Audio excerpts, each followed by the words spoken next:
Well, also for you, because anyone who follows you on Twitter, and you have a huge following, they'll know that you are a pathological atheist, and therefore the thought of death is very final for you. For me, as a good Irish Catholic boy, it's the start of something new and glorious. For you, that's it. For me, it's the end of something glorious, so I have to pack it all in. But, you know, I'm not depressed about it. I don't want to die any more than anyone else. And I think there's this strange myth that atheists have nothing to live for.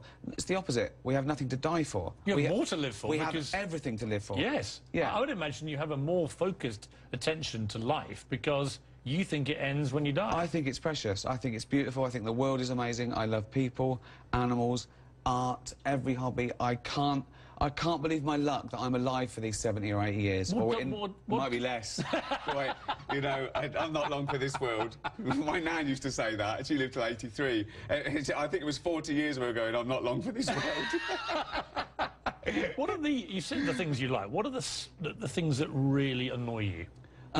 Only two things really, really make my blood boil, I suppose. I suppose in general, as I get older, injustice. Injustice quietly makes my blood boil. Either personal, social, political, you know, personal.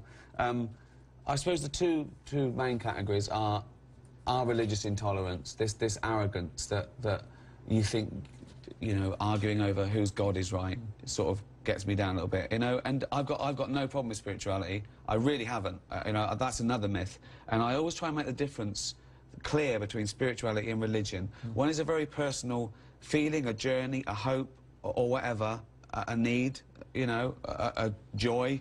And the other is an organised body that uses that for power and corruption in many cases. In many cases. And you know, I don't have either, but I suppose I think that when it affects me, that's when I have a say in it. And religion affects me. Religion's very real. Spirituality, it doesn't really affect me. I find it.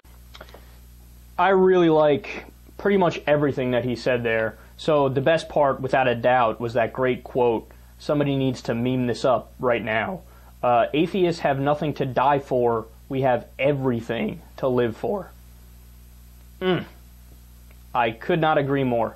Look, if you're non-religious and you admit that either you don't think anything happens when you die or you don't know what happens, you know what that means? You're going to live this life like this is your only life.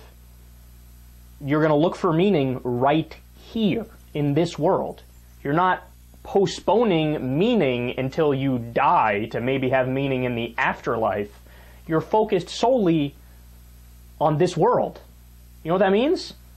You're probably going to work really hard, find things you're passionate about, really try to live every moment and every day to the fullest. And that is exactly right. And it's so ironic that atheists and people who are non-religious, it's the exact opposite stereotype and mythology that's out there. Like, oh, you're godless, soulless, you don't care about anything, you're nihilists. Not true at all. We find almost all of our meaning on this world. In fact, by definition, we don't know where else to look. We know it's on this world. That's not to say that every atheist agrees with me and agrees with, you know, Ricky Gervais on this, but I think it's safe to say likely a majority would agree with that. Then the other point that he makes, I think, is related to that point, which is that he says injustice makes his blood boil. Look, if you are living on this world and you think that this is your only chance at being a conscious, sentient being, then guess what? You are going to get mad at injustice. You're going to get angry about it because you want to make this world as close to the idea or the perception of so-called heaven as you possibly can make it. Because again, if this is all you live, if this is all you're ever going to know, why not try to make this the most beautiful experience ever, your entire time on this planet? And then the last point, I know there's some atheists that would disagree with this, but I think he's 100% right. He says, look, I really don't have an issue with spirituality. That's fine. That's your own thing. I only have an issue with organized religion. Now, I say the same thing, and actually spirituality I might be a little bit more of a downer on than he is, because spirituality I think is largely made up, right? I don't think it's genuine. I think it's people who are just weird, saying, I'm connecting to like the other senses in the world and the spirits. Like, no, I think that's fake. Again, I'm not begrudging you. You could do that, right? And it's still better than organized religion. which has more dogma attached to it. But I say that about deists. What he says about spirituality, I say that about deists. I have no problem with deists. In fact, I have a lot of friends who are deists. They think, well, yeah, I think there's a God, but I don't think he's a God of any particular religion. I don't know anything about him. I don't really know if there's a God, but I think there is. I think there might be something more. There has to be something more.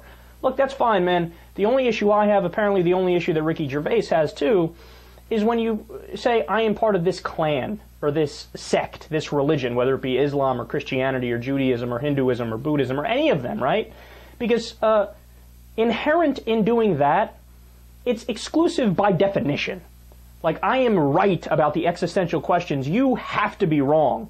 And even if you're a moderate and you're not a hardliner like that, you are still tacitly admitting that, you know what, the Bible's more or less right, or the Quran is more or less right.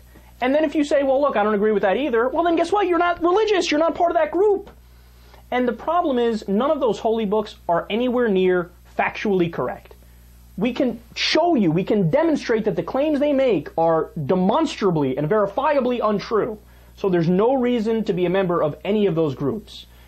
And he's right. Unfortunately, too often, they actually push themselves in the political sphere, want to be taken seriously, and they affect policy, and that is unacceptable.